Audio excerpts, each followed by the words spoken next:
हरियाणा के कैबिनेट मंत्री अनिल विज का जनता दरबार हो और लोगों की कतारें ना हो, ऐसा हो ही नहीं सकता। आज छावनी के पीडब्ल्यूडी रेस्ट हाउस में विज के जनता दरबार में फरियादों की लंबी कतारें दिखाई दी। इस दौरान कैबिनेट मंत्री अनिल विज कड़े तेवरों में भी नजर आए और सोशल वेलफेयर के असिस्टेंट को भी सस्पेंड किया और सदर थाना के थानेदार को भी कार्रवाई के सख्त आदेश दिए। गब्बर के जनता दरबार में हर किसी को इंतजार रहता है कि फरियादों को गब्बर का फैसला ऑन द स्पॉट का स्टाइल भी बहुत भाता है। यही कारण है कि विज के जनता दरबार में अक्सर भीड़ दिखाई देती है। आज भी जनता दरबार में लोगों की भीड़ दिखाई दी। कैबिनेट मंत्री अनिल विज ने मीडिया से बात करते हुए बताया कि 15 दिन पहले एक कंप्लेंट आई थी जिसमें बुजुर्ग हैंडीकैप व्यक्ति के पेंशन लगवाने का मामला था, जिसमें सोशल वेलफेयर के अधिकारी को लगाने के लिए कहा था, जिसमें 15 दिन बाद मुझे ये जवाब दिया जा रहा है कि इसमें डेट ऑफ बर्थ वेरीफाई नहीं हो रही, सर्टिफिकेट देखकर या मेडिकल करवा कर आओ।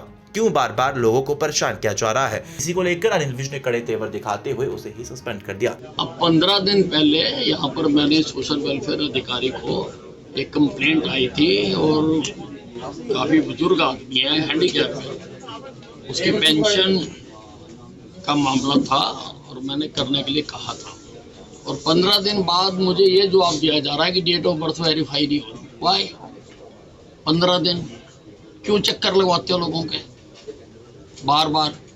और जब वो कह रहा है मेरे पास सर्टिफिकेट है, सर्टिफिकेट देखो, नहीं है तो मेडिकल करवाओ।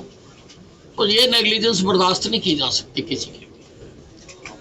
चक्कर पे चक्कर, फिर वही डायलॉग याद आ जाता है कि तारीख पे तारीख पड़ती है लेकिन इंसाफ नहीं मिलता। जज साहब, इंसाफ नहीं मिलता, लेकिन मेरे यहाँ नहीं हो सकता।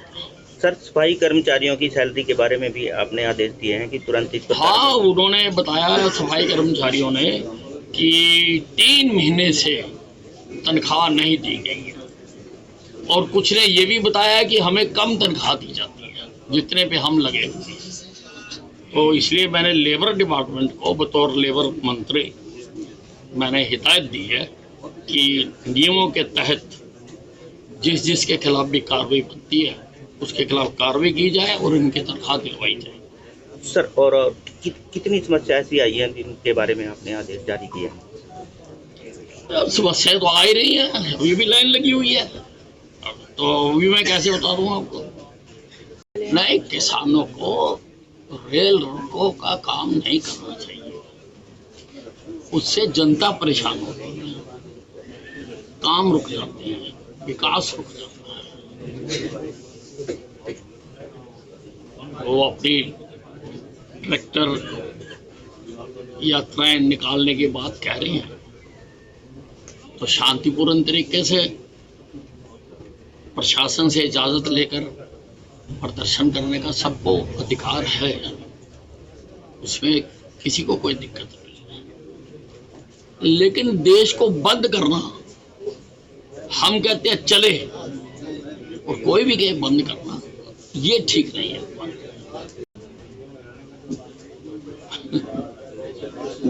अब राहुल गांधी जी कुछ भी कह सकते हैं,